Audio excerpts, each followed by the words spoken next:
अब पहुंच गए हैं भाई हम गोकुल। गोकुल में वो किला या वो भवन है जिसको नंद किला यशोदा भवन कहा जाता है। प्राचीन जन्म स्थान योग माया मंदिर है जिसको कहा गया है। ये बिल्कुल प्राचीन और पुराना बताया गया है।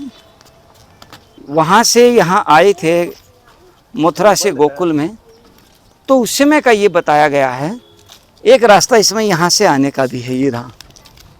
ये इधर गोकुल की तरफ से आता है। ये सीधा यहाँ कभी बताते हैं जंगल होता था, वहाँ से आ रहा है। और ये दिखाया गया है यहाँ पे पूरा भवन है। ये प्राचीन योग माया जन्म स्थान नंद किला भी लिखा हुआ है। पुरानी गोकुल पुजारी संदीप मिश्र जी हैं जो यहाँ पे। ये हम पहुँच गए हैं यहाँ पे। पहले थोड़ा सा बाहर का ही आपको दिखाएंगे। ये कुछ पुरानी पैड़ी वगैरह हैं। ये कुआं है यहाँ पे पुराना, जो अब देखने में बहुत गहरा नज़र आ रहा है और दिखाई नहीं दे रहा है नीचे तक। इसमें बिल्कुल नीचे तक पूरा जो है वो दिखाई नहीं पड़ रहा है। नंगी आँख से तो थोड़ा सा फिर भी दिख रहा है कुछ। कैमरा नहीं पूरा नीचे तक दिखा रहा है। ये जाल है यहाँ पे। ये धार्मिक स्थल है। अब देखते हैं यहाँ पे कौन है, बात करेंगे। ये इसी भवन के अंदर अब हम ऊपर हैं छत पे, मतलब सॉरी छत पे क्या मतलब ग्राउंड पे ही, जो लग रहा है 3 मंजिल से ज़्यादा ऊंचा कम से कम ये यहाँ से ये एक टीला ही है जिस पर बना हुआ है। और उसमें चारों तरफ शायद जंगल रहे होंगे कि एक उस समय का दृश्य में नहीं बता सकता कैसा रहा होगा। ये एक गैलरी बना रखी है नंद भवन के बीच साइड से पीछे जाने के लिए। हम पीछे की तरफ अब निकल रहे हैं। तो ये पीछे की एक रास्ता है ये। और इसकी जो ऊंचाई है जो मैं यहाँ दिखा रहा हूँ आपको 2 मंजिल, वो बहुत नीचे है। ये 4 या 5 मंजिल से ज़्यादा तो इसकी ऊंचाई यहाँ की है। और ये जो भवन है ये पीछे से कैसा नज़र आ रहा है, ये ऐसा है। अब ये उस समय का है, बाद में बनाया, कैसे क्या रहा, ये तो अभी पुजारी जी आएंगे वो थोड़ी जानकारी देंगे। ये उसी समय का कुछ नज़र आ रहा है जो बहुत ही पुराना। और यहाँ अब ये दीवार वगैरह गिरी हुई हैं, यहाँ पे कभी निकाल ली होंगी। तो ये बहुत ऊंचाई से नीचे है, दिखाई दे रहा है। अब इसका कौन रख रखाव करता है, क्या करता है, ये तो बात करने पे ही पता चल सकता है।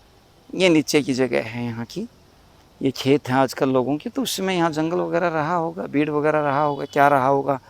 अगर हम जो मान्यताएं हैं उनके अनुसार चलें तो 5000 वर्ष से ज़्यादा पुरानी बात हो गई है। ये यहाँ के पेड़ पौधे हैं।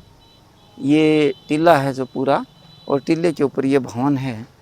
उस समय भी हमारे जो बुजुर्ग रहे होंगे जो थे वो अपने आप में बहुत साधन संपन्न रहे थे, शिक्षा से, ज्ञान से, संस्कृति से, सभ्यता से। ये ऐसा दर्शाता है ये, क्योंकि इतनी ऊंचाई पे जब ये बनाया हुआ है तो ये सारी चीज़ें उस समय की वो है ये जो है।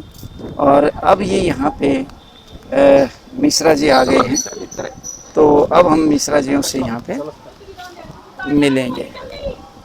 प्राचीन सभ्यता और संस्कृति से झलकता हुआ ये कुछ मूर्तियाँ हैं यहाँ पे जो अभी देखने में नज़र आ रही हैं। भगवान श्री कृष्ण जी की और शेषनाग महाराज की ये शक्तियाँ हैं।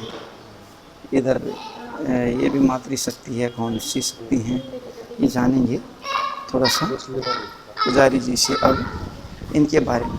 ये देखने में बहुत बड़ा लग रहा है और ये पुरानी दीवारें नज़र आ रही हैं उसी समय की।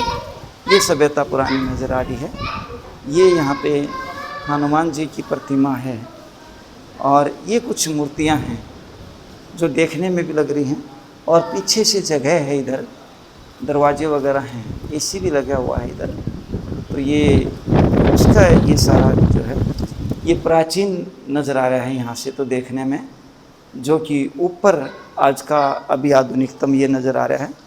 तो ये है अंदर का यहाँ का। ये यहाँ पे प्राचीन स्थान है। ये वो स्थान है जहाँ पे बताया जाता है, मान्यता है कि भगवान श्री कृष्ण जी 7 वर्ष तक यहाँ पे रहे थे। यहाँ वसुदेव जी कृष्ण भगवान को लेकर आए। अच्छा, लगाओ लगा। वसुदेव जी कृष्ण भगवान को लेकर आए और योग माया को यहाँ से लेकर गए। अच्छा, जो बच्ची थी योग माया, योग माया जी का जन्म हुआ है यहाँ पे। यहाँ पे योग माया जी का माता यशोदा जी के गर्भ से जन्म हुआ और योग माया जी को यहाँ से लेके गए और फिर यहाँ से वसुदेव जी योग माया को लेके गए कंस कारागार। कंस कारागार जन्मभूमि मथुरा में। यहाँ से लेके जाने के बाद देवकी की 8वीं संतान समझ के कंस ने उनको मारने की कोशिश की कि हे पापी कंस, तू मुझे क्या मारता है, तेरा मारने वाला गोकुल में पैदा हो चुका है। वहाँ से आकाशवाणी हुई है कंस के लिए। कंस भयभीत हो गया कि ये क्या माया है। वो देवी योग माया गए जन्मस्थल। इन्हीं की कृपा से कृष्ण भगवान की भक्ति उनको मिलती है। जो उनको प्राप्त करना चाहते हैं कृष्ण भगवान को, उनको पहले योग माया की भक्ति करनी। यानी कृष्ण माया भगवान की अगर अनुकंपा पानी है किसी ने, तो पहले योग माया बहन की जो है वो कृष्ण भगवान की बड़ी बहन है। बड़ी बहन है, यानी उसकी पहले अर्चना होनी चाहिए। हाँ, तो उन्हीं की कृपा से जेल में जो सिपाही थे वो सब बेहोश हो गए। जेल के कपाट अपने आप खुल गए। वो उन्हीं की कृपा से होता है। वो अपनी माया जाल फैलाते हैं और फिर लीला करते हैं कृष्ण भगवान के। तो ये यहाँ पे पुराना किला है, पुरानी जगह है। तो यहाँ नंद बाबा का उस समय ये पुराना गोकुल है जहाँ हम बैठे हुए हैं। और वो जो खंबा है उनको कितना खंबा बोलते हैं? 84 खंबा। 84 खंबा।